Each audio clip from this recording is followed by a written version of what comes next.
श्रीखंड महादेव, जहां इतिहास, आस्था और रहस्य मिलते हैं। हिमाचल की बर्फीली वादियों में एक चुपचाप खड़ा है एक रहस्यमयी, शक्तिशाली और आध्यात्मिक पर्वत, श्रीखंड महादेव। एक ऐसा स्थान जहां आस्था, इतिहास और विज्ञान तीनों सिर झुकाते हैं। कहा जाता है, जब शिव ने कैलाश से कुछ समय के लिए संन्यास लिया, तो वे हिमालय की गहराई में छिपे एक विशेष शिखर पर ध्यान में लीन हो गए। वही शिखर था श्रीखंड।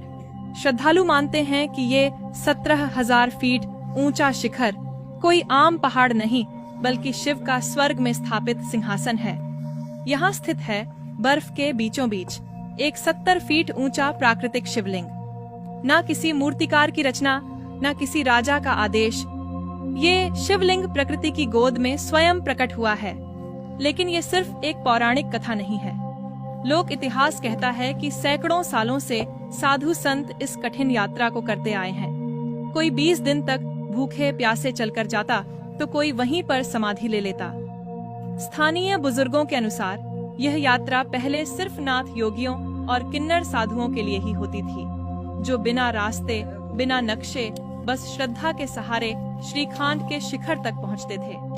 रास्ते में आज भी कई जोगियों की पुरानी समाधियां पत्थरों के बीच छिपी मिल जाती हैं। वैज्ञानिक इस प्राकृतिक शिवलिंग को ग्लेशियर और हवा के सतत घर्षण का परिणाम मानते हैं। लेकिन सवाल यही है, क्या सिर्फ हवा और बर्फ एक शिवलिंग को ऐसे आकार दे सकती है?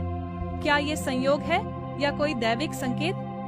1990 के दशक के बाद हिमाचल सरकार ने इस यात्रा को संगठित करना शुरू किया। आज इस यात्रा के लिए रजिस्ट्रेशन, मेडिकल चेकअप और सुरक्षा अनिवार्य है। 35 किलोमीटर का यह ट्रैक कई बार सांस रोक देने वाला होता है। कम ऑक्सीजन, बर्फीली ढलानें और बेहद ठंडी हवाएं। हर साल कई श्रद्धालु यहाँ से लौटते नहीं। कुछ मृत्यु को प्राप्त होते हैं और कुछ शिव से मिल जाते हैं। श्रीखंड महादेव सिर्फ एक तीर्थ नहीं, ये एक परीक्षा है, शरीर की भी और आत्मा की भी।